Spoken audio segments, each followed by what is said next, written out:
Hey, this is Alabama Chris from the third Saturday in October show, the Monday morning quarterback edition, coming at you to talk about the recent whooping of the Ole Miss Rebels by the Alabama Crimson Tide 42-21. Feels good to get another W in that column. It was nice to be able to move past Ole Miss with relatively small stakes. I mean, when we went forward like 28-0 or 35-7 or whatever, something like whatever it was, the game was in hand, but it was Ole Miss. So you're like, what kind of tricks are they going to pull out of their bag? And it looks like that they really didn't. So to me, that says that Nick Saban and the rest of the staff with the Alabama Crimson Tide had a good game plan and they executed it. And you know, it seems to be the case when we let off the gas a little bit toward the end of the game. You get those garbage time touchdowns that at least one, if not two of those touchdowns kind of seem to be from Ole Miss. But for Alabama, it looks like that Alabama took care of business. It was nice to be able to relax a little bit when watching the Ole Miss game and not like freak out the whole game. So that was good. And direct reflection of what happened when we watched Florida a couple weeks ago, where I felt like until the very last second, it was a nail biter. So,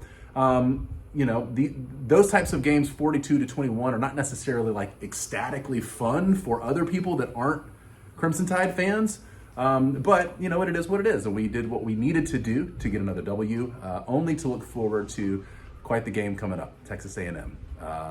You know, they don't look like we all thought that they would preseason, but that doesn't mean that they're not going to show up for Alabama. So I'm a little nervous about that one. Going to stay in my nervousness zone, but it's all right. That's what happens when you're playing championship caliber football, is you're going to be nervous because all the teams are going to be bringing their A game to try to take you down.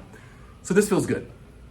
Moving forward to the Texas game, it's going to be nice, but it looks like that last Saturday for the Ole Miss game that has just completed, offense looked great. Bryce Young, he threw another interception, but I felt like he was very poised for the most part.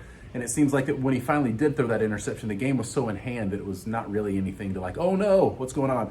So Bryce and the offense looked great. The defense, again, I think until we started putting in other guys to give them some more experience, the defense held. And some of those fourth down holds that they had against the Rebels was just fantastic. I cannot believe a couple of those, especially the one where they only had to go like that much. And the guy who tackled the running back for the Rebels, he tackled them in like some kind of weird wrestling suplex thing, because the next thing I know, like I thought that him just falling forward would have given him the first down, but the way that he was tackled, he kind of went down immediate and sideways, and that was amazing. So defense did great, offense did great, special teams did great, maybe not the 80-plus yard returns that we had a few weeks ago versus Southern Miss, but it's the Ole Miss Rebels that we're playing against. So Alabama did a great job showing up. I am having a lot of fun watching them show up.